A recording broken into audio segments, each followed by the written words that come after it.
Morning, boys. Wonderful day in Colorado. The cloud deck you can see over there to the west. It's 6:45.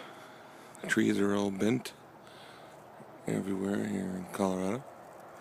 Well, everywhere in brush today anyway. Walking to school. Well, not walking, but I just got to school. You can see how much snow we've got. About 3 to 4 inches on the table. The rocks.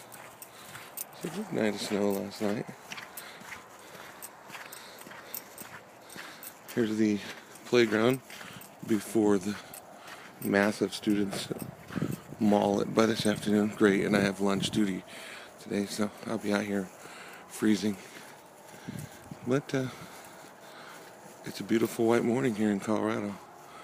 Thinking of you. Bye, boys.